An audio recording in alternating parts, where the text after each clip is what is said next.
Congresswoman Madeleine Dean is joining me now. She serves on the House Judiciary Committee. And Congresswoman, first I want to talk about Charles Kupperman because he's not showing up to testify today. What were you hoping to learn from him, and how essential is this testimony? Well, it is essential. We're not entirely surprised that he didn't show up. The administration has tried to block our investigation, our legitimate investigation in our impeachment inquiry. We wanted more information about the Ukraine call, and obviously the relationship of Mr. Giuliani and the State Department in Ukraine doing a parallel, maybe shadow diplomacy and State Department work by a private personal lawyer of the president. I believe he was on the call, but we're not surprised. The president has claimed this blanket absolute immunity, which is not a thing.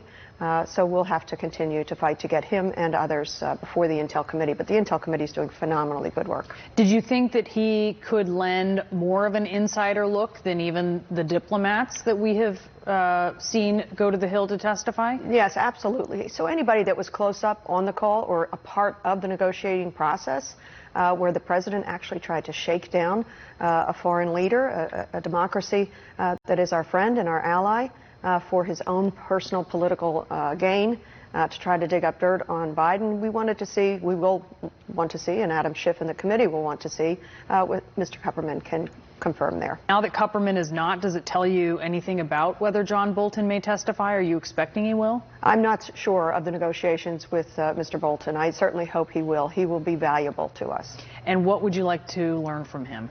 Well, again, sadly, it's a confirmation of what we already know. But it would be important to know it from people on the ground, people in the room, people a part of the negotiations. And what we want to know is to get to the bottom of the abuse of power by this president, hoping to undermine our election, hoping to shake down a foreign president for his own personal political gain.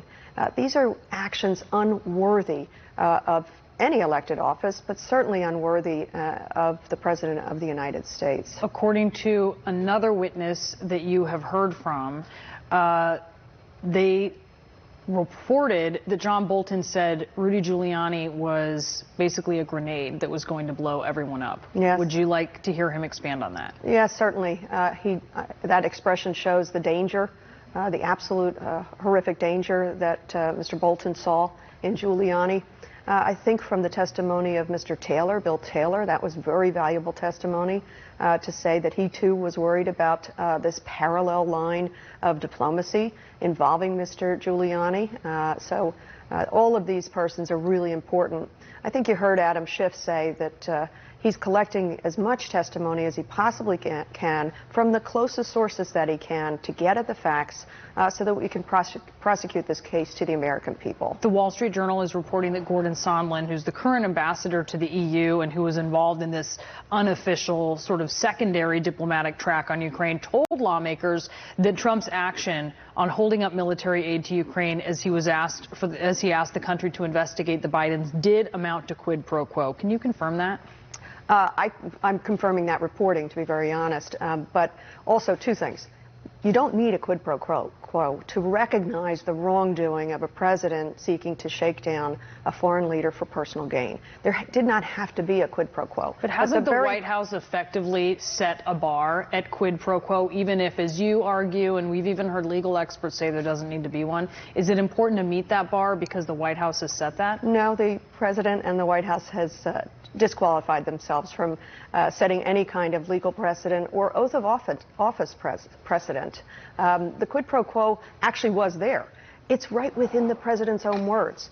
Take a look at the lines where Zelensky is asking for javelins, asking for military support.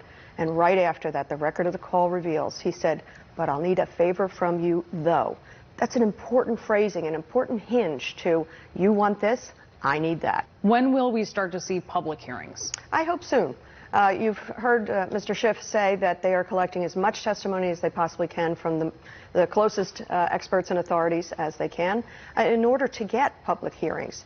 It's important to do private hearings because it actually protects witness testimony, protects the innocent, and enables us to gather the information. But know that we're back in session.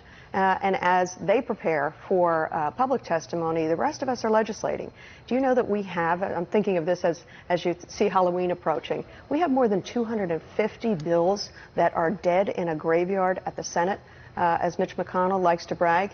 We are doing both. We are walking and chewing gum. We're passing important legislation, whether it's on equality or ethics, the environment. Clean water is important to my area. Continuation of the budget is important. Opioids and drugs and gun violence. We're going to continue to legislate. The Intelligence Committee is doing its important work, and then Judiciary and the other committees of oversight will move forward. Congresswoman Dean, thank you.